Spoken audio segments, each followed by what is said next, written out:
Boa noite. Boa noite. Nós abrimos esta edição do SBT Brasil com as informações do debate entre os candidatos à presidência da República aqui no SBT, promovido em parceria com a CNN Brasil, Terra, Nova Brasil, Estadão, Eldorado e Revista Veja, o maior pool de veículos de comunicação do ano. E a gente vai agora aos nossos estúdios no CDT Anhanguera, ao vivo com o repórter José Luiz Filho, que está com o apresentador Carlos Nascimento.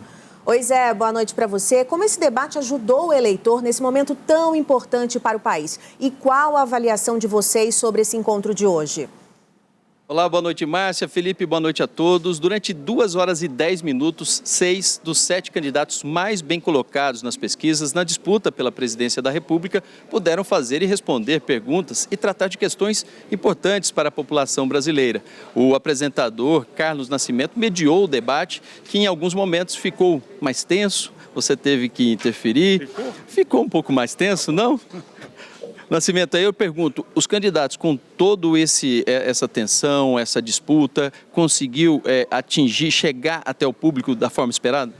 Sem dúvida, a gente tinha algum cisma com a ausência de um dos candidatos importantes, né? O que aconteceria, mas não aconteceu nada de excepcional. Eu acho que os candidatos estavam participativos, estavam entusiasmados, alguns até se exaltaram, né? Mas foi um debate de boa qualidade, houve muita informação e deixou claro também o que pensa cada um. Então, muitos pedidos de resposta, né? Direito de resposta. Isso é natural, né? Um pouco é porque o gente se sente ofendido e um pouco porque fala assim, vou tentar, quem sabe eu consigo, né? E hoje houve algumas concessões.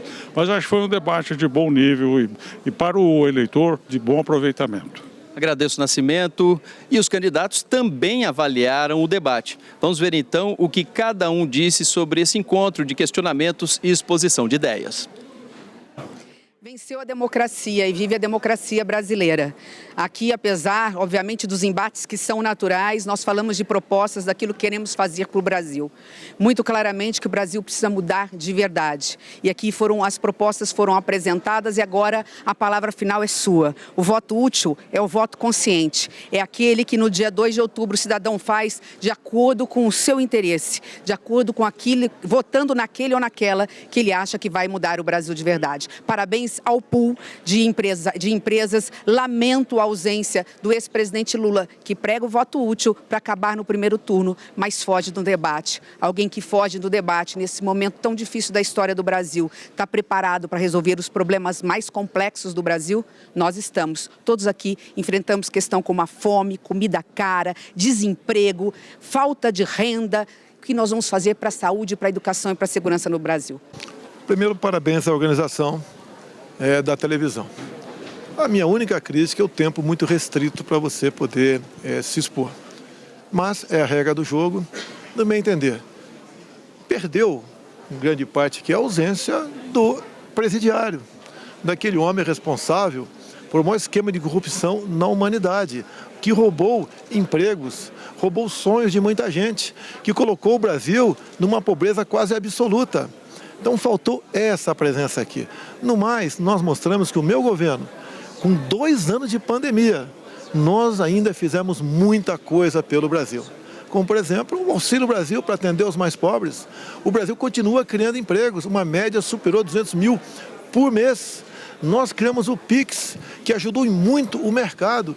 Diminuímos a violência em quase 40%, em níveis abaixo do histórico. Desde quando começou a se fazer isso daí, levamos água para o Nordeste. Nós realmente atendemos a todos no Brasil. Primeiro, a iniciativa do pool de empresas de comunicação liderado pelo SBT, a quem todos os democratas do país devemos agradecer essa oportunidade. Os principais candidatos estão fazendo todo tipo de expressão para que não haja debate, para que eles não se exponham, de maneira um protegendo o outro, a gente não discutir com profundidade as causas da tragédia social, econômica e moral que o Brasil está vivendo. O lado negativo para mim é sempre a exiguidade do tempo, né? Você tem ali 45 segundos para falar de coisas sérias e aí não é culpa dos senhores do sistema, mas assim, a prevalência do tema corrupção acaba nos inibindo de discutir com mais profundidade emprego, salário, comida, que são talvez as grandes questões do povo brasileiro ao lado de saúde, segurança pública, e eu estava assim na ponta dos cascos para fazer a minha proposta toda, dizendo onde é que vem os números, mas enfim, pesando e medindo, eu agradeço muito essa oportunidade. E o tom negativo é um homem como Lula, que diz que todo mundo tem que deixar de ser candidato para votar contra o fascismo, que ele acha que é o Bolsonaro, vem o fascista aqui e ele se ausenta. Isso não é combater o fascismo. Foi uma oportunidade para mostrar que existe condições da gente mudar os rumos desse país e que não está nada sedimentado para essas eleições. Importante destacar a ausência do candidato Luiz Inácio Lula da Silva. Uma covardia não vir falar com você, eleitor, não vir prestar contas do que ele fez, do que não fez e do que irá fazer de diferente, não tem proposta. Também nós temos a situação do candidato Jair Bolsonaro. Nós precisamos abandonar e deixar para trás de vez, são 20 anos de corrupção e são 20 anos de má gestão. O Brasil tem jeito e eu conclamo todos os brasileiros e todos os candidatos à presidência da República que nos unamos em prol do nosso país e tomemos uma atitude para evitar o mal maior, que seria uma tragédia. Eu gostei muito do debate, é a primeira vez em que um sacerdote e um padre participa de um debate presidencial. É uma experiência nova para mim, um desafio novo, mas saio daqui feliz e com aquele sentimento de missão cumprida. Porque a minha candidatura é uma candidatura para defender valores, defender a vida, defender a direita, defender aquilo que nós acreditamos como Deus, pátria, família, vida e liberdade. Eu pude falar disso que nós acreditamos. Eu pude dizer para você, brasileiro, abrir meu coração para você e pedir a você, nessas eleições, pense, vote com a mão na consciência. Escolha um candidato que defende Deus, que defende a pátria, que defende valores, que defende a vida, que defende você. Bom, a diferença é que nós continuamos a debater profundamente a corrupção, mas infelizmente não tratamos daquilo que o eleitor brasileiro quer mais saber. Como o Brasil vai voltar a crescer, a prosperar, como que os brasileiros que trabalham, dão duro, podem contar com um Estado menor que hoje atrapalha a vida das pessoas que trabalham. Portanto, eu espero também nos próximos debates que nós tenhamos uma conversa em torno de propostas. Chega de debater só o passado, só corrupção. É importante. Hoje o debate teve grande exposição aqui sobre a questão da corrupção. Ela é importante, mas o brasileiro quer saber quando o Brasil vai começar a crescer, gerar renda e emprego. Porque se isso não acontecer, nós não resolveremos os problemas sociais desse país.